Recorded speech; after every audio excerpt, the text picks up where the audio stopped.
ఏంటి ఆ ఎక్స్ప్రెషన్ ఏంటి? నీ సొమ్ములు నాకు ఇచ్చేసినట్టు మొహం అదోలా పెట్టుకొని ఆ ఏంటి అని బేస్ వాయిస్ తోటి బెదిరిస్తున్నట్టు ఏంటా అడగడం? ఇక్కడ నేను బాస్, నువ్వు బాయ్. దానికి తగ్గట్టు బిహేవ్ చేయి. ఏంటి నేను బాయా నువ్వు బాసా? మరి నందు ఎవరు? నందు గారు అందరికీ బాస్, కానీ ఇక్కడ ఆఫీస్లో నీకు అందరూ బాస్లే. ఏంటి నాకు అందరూ బాసులా? అవును. నీ పనేంటి? నీ పని సరిగ్గా చేయవా? జీతం తీసుకోవట్లేదా? మిస్టర్ కోటి, ఇక్కడ మంచినీళ్ళేవమ్మా? మంచినీళ్ళు ఎందుకు పెట్టలేదు? నన్ను పేరు పెట్టి పిలుస్తావా? నేను నీకు బాబాయిని. పొద్దు పొద్దునే భలే కామెడీ చేస్తున్నావు. నువ్వు మీ అమ్మగారు నా కాపురాన్ని కూల్చేయాలని చూస్తున్నప్పుడు నేను ఆ ఇంటి కోడలుగా ఉండకూడదని కంకణం కట్టుకొని మరీ పోరాడుతున్నప్పుడు నేను నిన్ను బాబాయ్ అని ఎందుకు కన్సిడర్ చేస్తాను? శత్రువుగా చూస్తాను తప్ప. ఓహో, నన్ను శత్రువుగా చూస్తావా? అలాగే కాని. అలాగే చూస్తాను. ముందెళ్ళి మంచినీళ్ళు పట్టుకురా. ఓకే, తెస్తా.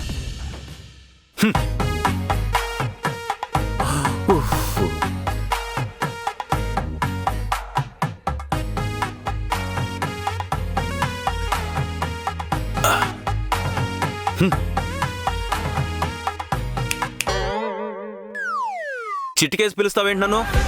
అంటే ఆ మాత్రం గౌరవాన్ని దక్కించుకున్నావు నా దగ్గర. మరి ఇంతే ఇవ్వగలను, అంతకంటే ఎక్స్పెక్ట్ చేయకు. కాఫీ పట్టరామ్మా. అలాగే. కాఫీ అరగంట పడుతుంది. అర నిమిషంలో కాఫీ ఇక్కడ ఉండాలి. ఏంటి అర నిమిషంలోనా? అవును, 30 సెకండ్లలో కాఫీ ఇక్కడ ఉండాలి. లేకపోతే ఏం చేస్తానో చెప్పను, చేసి చూపిస్తాను. తెస్తా తెస్తా.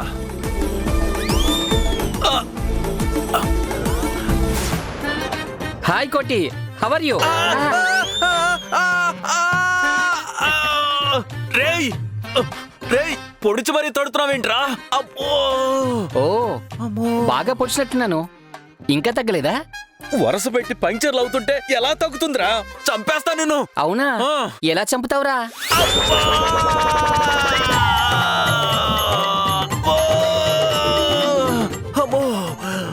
అయ్యయ్యో, ఎందుకలా కాలు గల్లిన పిల్లలు అలా అరుస్తున్నారు కొట్టుగారు? ఏమీ లేదు దాయి, ఊరికే సరదాగా అలా మిమిక్రీ ప్రాక్టీస్ చేస్తున్నాను అన్నమాట. మిమిక్రీయా? భలే భలే, పిల్ల ఏడ్చినట్టు మిమిక్రీ చేస్తున్నారా? ఇది కుక్క ఏడ్చినట్టు ఒక్కసారి మిమిక్రీ చేయండి. బ్రహ్మాండంగా చేస్తాడు. ఏది చెయ్యి.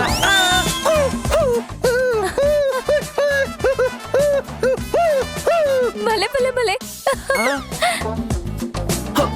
మీ ఇద్దరికి దండం పెడతాను, కాసేపటి వెళ్ళిపోండి ప్లీజ్. నా బాధ వర్ణనాతీతం. అబ్బా, ఏంటండి కళ్ళల్లో నీళ్ళు వస్తున్నాయి? ఆనంద బాష్పాలు. నేను హ్యాపీగా ఉన్నాను. ప్లీజ్ మీరెళ్ళి పని చూసుకోరా. నేను కాఫీ పట్టుకెళ్ళాలంట మేడం గారికి. అబ్బా, బా తీసుకెళ్ళి పద సంపు.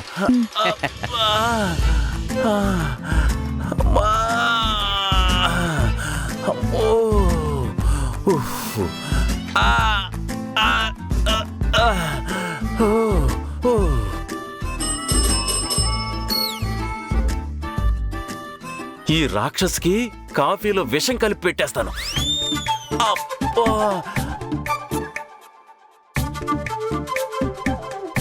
ఏయ్, ఏంటిది? రెస్పెక్ట్ ఇవ్వవా? అడిగింది కాఫీ, రెస్పెక్ట్ కాదు. ఆహా, కాఫీ రెస్పెక్ట్ గా ఇవ్వకపోతే తర్వాత పర్యవసానాలు చాలా దారుణంగా ఉంటాయి. అసలే టైం బాగుండట్లేదు.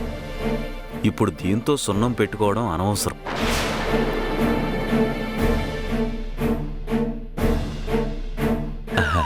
మేడం గారు, కాఫీ తీసుకోండి.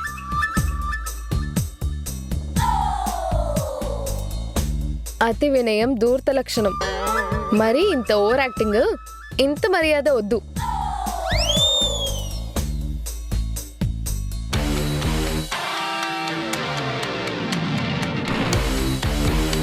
ఏమైనా కలిపావా ఇందులో? ఏం కలుపుతారు కాఫీలో? కాఫీ పొడి కలిపాను, పంచదార కలిపాను, పాలు కలిపాను, అంతే కదా కాఫీకి. నాకు డౌటే. ఒక్క నిమిషం, ఈ కాఫీ నువ్వు తాగవా? ఆ? నేనెందుకు నేను తాగను. నువ్వు ఇందులో ఏమైనా కలిపావేమో అని నా డౌట్. ఆ? ఒకసారి తాగు. ఆ?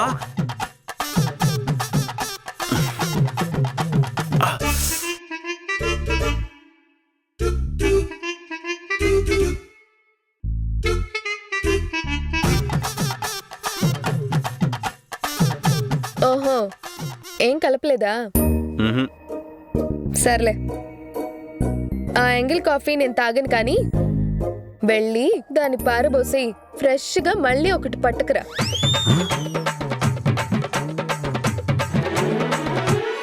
పళ్ళు నూరితే పళ్ళు రాలిపోతాయి. ఆ? ఏంటి? అంటే అస్తమానం అలా పళ్ళు నూరుతూ ఉంటే అరిగిపోయి రాలిపోతాయి అంటున్నా. వెళ్ళమ్మా, వెళ్ళి కాఫీ పట్టుకొచ్చే. ఆడేసుకుంటున్నారు ప్రతి ఒక్కళ్ళు నాతోటి. చెప్తా. అమ్మా. అమ్మా.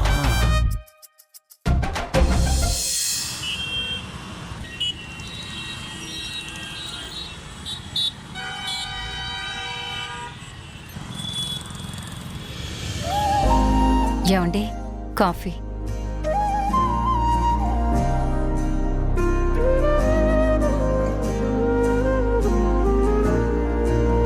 రామచంద్ర, పిల్లలింట్లో లేకపోతే బాగా వెలితిగా ఉందిరా. ఏదో పోగొట్టుకున్నట్టే ఉంది. ఆ ఇద్దరు ఆడపిల్లలంటే పెళ్ళిళ్ళైపోయాయి. వాళ్ళత్తారింటికి వెళ్ళి వాళ్ల బతుకులు వాళ్ళు చూసుకోవాలి గనక వెళ్ళిపోయారు. ఆ చిన్నదాన్నైనా హాస్టల్లో ఉంచకుండా ఇంటికి తీసుకొచ్చేస్తే బావుంటుందిరా. వద్దమ్మా. లేదండి, అత్తయ్య గారు చెప్పిందే కరెక్ట్. దివ్య కూడా ఇంట్లో లేకపోతే ఈ ఇంట్లో అసలు బొత్తిగా బాలేదు. ఎంతసేపు మనకి ఇందు గురించి మధు గురించి ఆలోచనలే ఉంటాయి. ఇంట్లో ముగ్గురు ఉన్నా తలో దిక్కు కూర్చుని వాళ్ల గురించే ఆలోచిస్తూ ఉండిపోతున్నాం. దివ్య అయినా ఉంటే కాస్తైనా ఊరటగా ఉంటుంది కదా. అది కాదు రమణి. దివ్య చదువుకుంటున్న పిల్ల.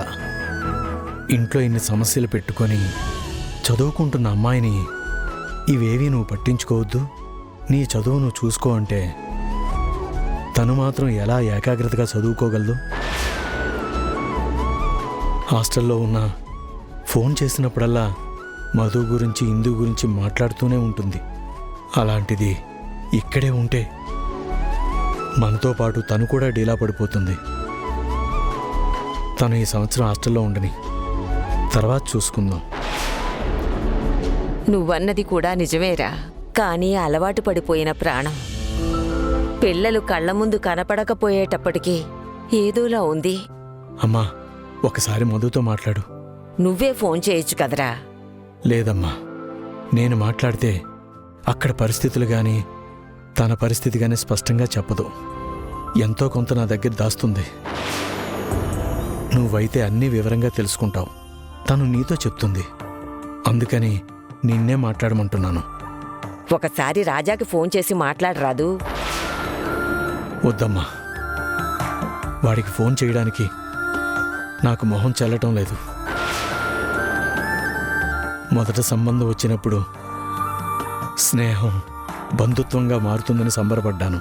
ఆస్తులు అంతస్తుల అంతరాలున్న స్నేహం అంతరాల్ని చెరిపేస్తుంది, బంధుత్వం బలంగా ఉంటుందని నమ్మాను. కానీ ఇప్పుడు బంధుత్వం కుదరక స్నేహానికే నష్టం వాటిల్లేలా ఉంది. మీరలా ఎందుకు అనుకుంటారండి? అన్నయ్య గారు అప్పుడేదో అలా మనసు నొచ్చుకుని కాస్త నిష్ఠూరంగా మాట్లాడారు, కానీ మీరంటే అన్నయ్యకి చాలా అభిమానం. 2 రోజుల్లో అవన్నీ సర్దుకుంటాయి. రాజా సర్దుకుపోవచ్చు, కానీ ఆ ఇంట్లో దేవకి, శకుంతలమ్మ, అల్లుడు గారు వీళ్ళందరూ మధుతో ఎలా ఉన్నారో ఏంటో ఆలోచిస్తున్న కొద్దీ భయం పెరిగిపోతుంది. అందుకే ఒకసారి మధుతో మాట్లాడమంటున్నాను. అమ్మా, ఫోన్ చేయమ్మా ప్లీజ్. ఇప్పుడే కదరా ఆఫీస్ టైం అయింది.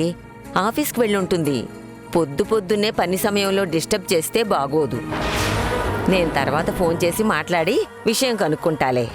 నువ్వు లేనిపోని ఆలోచనలు పెట్టుకుని మనసు పాడు చేసుకోకు, నిశ్చింతగా ఉండు.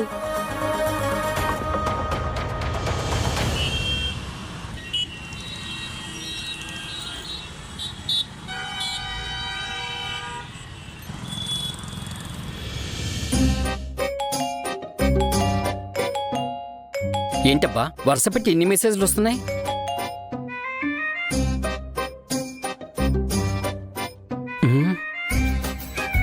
ఓర్ని అప్పులోళ్ళు వరుసగా హై మెసేజ్లు పెట్టారేంటి? ఓ ఇవాళ శాలరీ డే కదా. మనం మర్చిపోయినా వీళ్ళు మర్చిపోరు. వడ్డీల కోసం అప్పుడే మెసేజ్ పెడుతున్నారు. ముందు మన శాలరీ పడిందో లేదో చెక్ చేసుకోవాలి.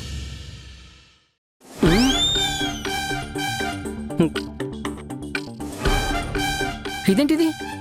నాకు శాలరీ పడకపోగా శాలరీ అడ్వాన్స్ తీసుకున్నట్టు చూపిస్తుంది.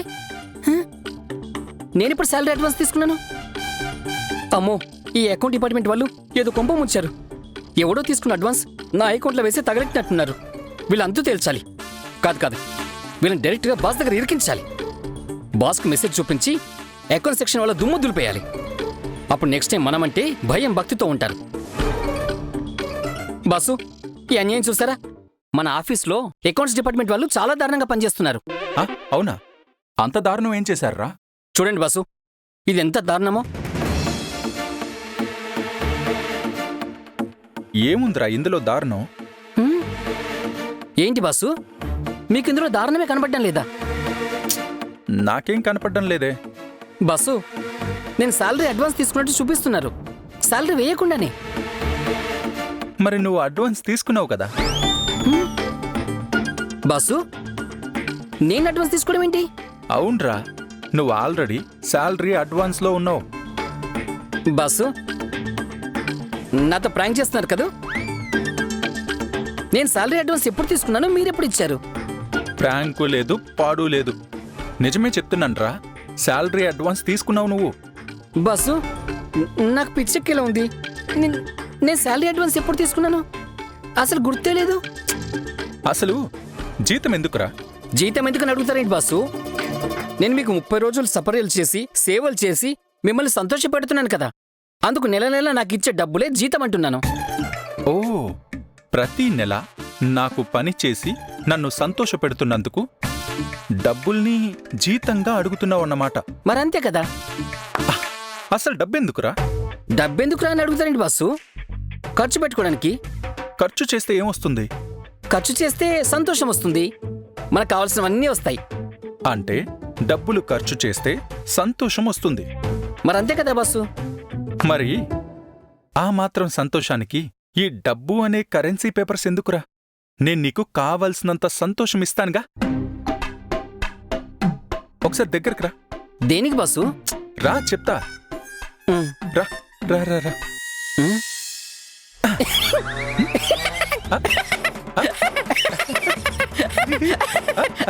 ఏంటి బాసు కితకితలు పెడుతున్నారు? బాగా సంతోషంగా ఉన్నావా? కితకితలు పెడితే ఆటోమేటిక్గా నవ్వొచ్చేస్తుంది కదా. మరిది అప్పుడే 1000 రూపాయలు అడ్వాన్స్ తీసేసుకున్నావు. 1000? అవును, ఇప్పుడు కితకితలు పెట్టానుగా. ఈ సంతోషానికి 1000. బాసు, రే, డబ్బు ఫైనల్ రిజల్ట్ సంతోషం అయినప్పుడు మధ్యలో ఈ డబ్బుదేముందిరా? కుక్కని తన్నినా డబ్బులు రాలుతాయి. ఏంటి? కుక్కని తన్నినా డబ్బులు రాలుతాయా? మరే ఈ డైలాగ్ ఎప్పుడో ఎక్కడో విన్నట్టుంది బాసు. ఎవడో నీలాంటోడే చెప్పుంటాడులే. కరెక్టే బాసు, నాలంటోడు ఎవడు చెప్పుంటాడు. అయినా ఇప్పుడు ఉన్న పలంగా డబ్బులు రాల్చే కుక్కని ఎక్కడ పట్టుకురాగలని చెప్పండి. ప్లీజ్ బాసు, జీతం వేయండి. అరే, మళ్ళీ జీతం అంటావు? నేను ఆల్రెడీ సంతోషాన్ని ఇచ్చాను కదా నీకు. బాసు, అవతల ఇంటి ఓనర్కి రెంట్ ఇవ్వాలి. ఇంటి ఓనర్కి కూడా సంతోషాన్ని ఇచ్చేయి. ఏంటి? అవునరా, ఈ సంతోషం అనే స్కీమ్ ఉంది చూసావు, సూపర్ స్కీమ్ రా. అసలు ఈ స్కీమ్ పెట్టుకుని జీవితాంతం హాయిగా బతికేయచ్చు. ఏ డబ్బుతోనూ మనకి పని లేదు. అసలు ఈ డబ్బనేదే లేకుండా సంతోషం అనే స్కీమ్ అప్లై చేస్తే ప్రపంచంలో అసలు నేరాలు ఘోరాలు ఉండవురా. ఒకటే సంతోషం. బాసు, మీరు చెప్తుంది బానే ఉంది గాని ఎక్కడో కొడుతుంది బాసు. బాసు జీతం. మళ్ళీ జీతం అంటావు సంతోషాన్ని పట్టుకుని. నేను సంతోషంగా లేను బాసు. ఇలారా. దేనికి?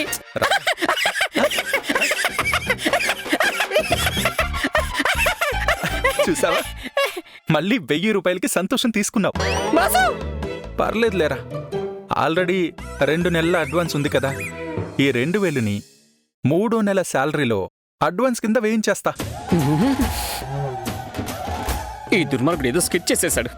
సంతోషం అనే పేరుతోని జీతం కోసేస్తాడా? చెప్తా. ఇలా కాదు, మధు మేడంతో చెప్తే నీ పని అవుద్ది.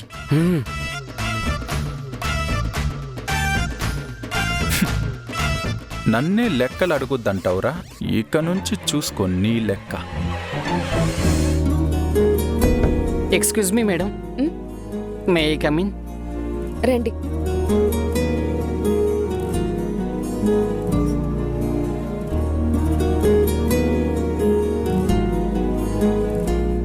చెప్పండి అన్నయ్య. మేడం, నేను ఒక చిన్న కన్ఫ్యూజన్లో ఉన్నాను. కొంచెం క్లారిఫికేషన్ ఇస్తారా మేడం? అన్నయ్య, మీరు ఇక్కడికి ఆఫీస్ పని మీద మాట్లాడడానికి వచ్చారా, పర్సనల్ విషయం మాట్లాడడానికి వచ్చారా? ఆఫీస్ అంటే ఆఫీస్ కాదు, అలాగని పూర్తిగా పర్సనల్ కాదు, రెండు కలగలిపిన ప్రాబ్లం మేడం. ముందు మీరు మేడం మేడం అండం ఆపండి. వద్దు మేడం, ఆఫీస్లో మేడమే ఫాలో అయితే బెటర్. ఇక్కడి నుంచి ఏ అస్త్రం వచ్చి నాకు గుచ్చుకుంటుందో తెలీదు. నా జాగ్రత్తలో నేను ఉండటం బెటర్. అంటే మీరేం మాట్లాడుతున్నారు? అర్థం కాలేదు కదమ్మా మీకు? నా పరిస్థితి కూడా అదే విధంగా ఉంది.